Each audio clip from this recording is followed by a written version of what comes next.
You do. You think about the muscle, and then you think about the fascia on top of it. Most people want to go when they're learning to sculpt. They want to go right for the eyeballs or the fingernails. But if you don't understand the flow, and it's the flow that gives your work movement. If you don't see the flow, your work won't have movement. So you really have to know how the whole piece is going to come together when you start. When you start, Yeah. it's bizarre. So it is very complex. It's very complex. And not only that, then after I've finished it in clay, the lost wax process, most people don't understand at all. But most people have heard of it. The clay piece is assembled and disassembled and covered in rubber, okay?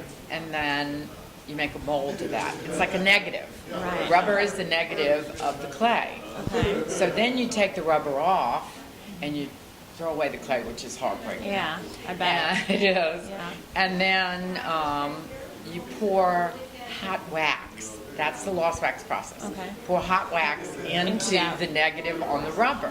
Okay. And then that is dismantled and you see the piece again. Wow. That goes into like a slurry mixture. Okay. And the slurry mixture is like an eggshell.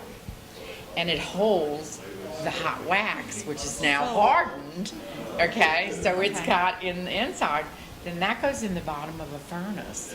And in the furnace, the wax burns away. That's why they call it lost wax. Wow. The wax burns away, and there's a very complicated system so that the air can get out.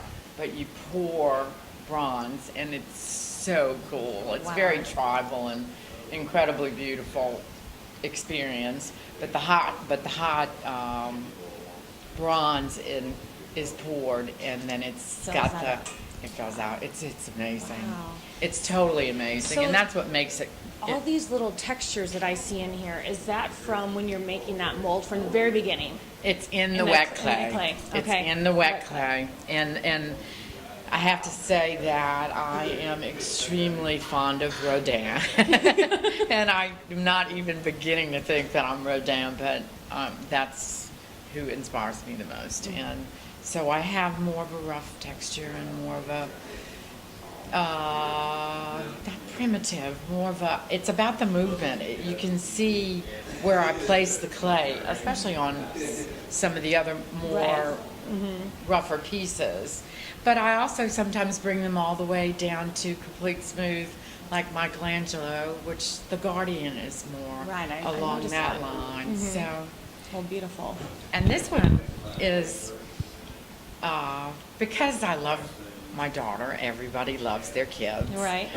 Her face was the face I would know the most. So her face is on several of my sculptures. So Her these are face modeled is- after real people. These, Oh, I use models, yes. Wonderful. And this has my daughter's face, and she won an award in New Orleans for the best sculpture, and it was very exciting. It was when I was sort of first learning, yeah. and but she's part of a series of fire, air, water, obviously, our mermaid tail Yes, here. I love But I that. didn't want her to be a mermaid. She has 2 legs.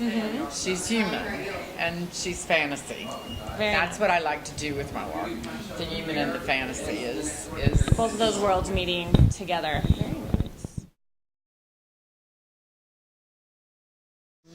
She was to be sitting in a swimming pool area on the Mississippi Gulf Coast.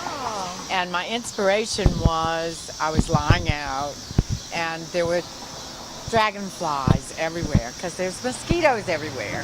So anyway, and so I started to see this sort of fairy godmother kind of thing. And I didn't know what her name was. And this is how it goes for me. They come to life. I don't understand why that is, but they come to life. So she came to life. She didn't have a name. And, but she was meant to be looking out at the Gulf. And so I created her and I worked on her and it was wonderful. Took 2 years and it was great. And I actually used my daughter's face on her, which has been sort of comical because my granddaughter rode by on her bicycle and looked up and said, "Mommy."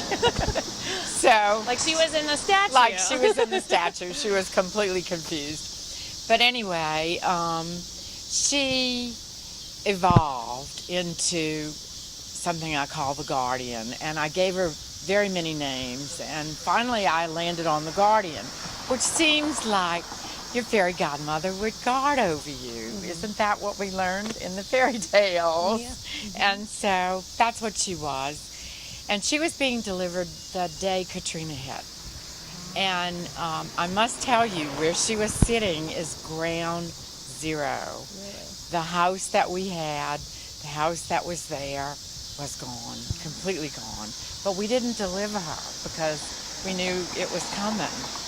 And so she was what I called a day late and a dollar short, being a guardian. And truthfully, it broke the heart for a long time. And I kept searching inside of me, why was I given so many signs to do this? Because her name came from, I did a meditation group where you go when you visualize, like I did with the Hope. You sort of imagine what's going to be or whatever. And I had to cross through a gate to achieve a certain level of love and caring. And my sculpture showed up. And I had already named her the Guardian, which was very weird when you hear the whole story, because as I did the meditation and we came out, the moderators started calling the person or whatever it was that met you to let you into the gate, the Guardian. And so completely I lost my cool. I started crying, and it was so anyway, that's how she came about. And I realized now she wasn't there when Katrina came, and that really sort of hurt. Like she was supposed to be there, she was supposed to guard us, but we can't control nature. We can't. Right. And we can hope. Here we go with hope again. Yeah. We can hope that we have something we can contribute. And what I realize now is that she's a guardian for more than that Gulf Coast. She's a guardian, and I hope that she guards. She will only have 8 places to guard because I only allow 8 of any of my sculptures to be made. And so there will only be 8 of her, but there will be 8 places she will be guardian, I hope. That's wonderful. What an amazing story. She Thank truly is a you. guardian.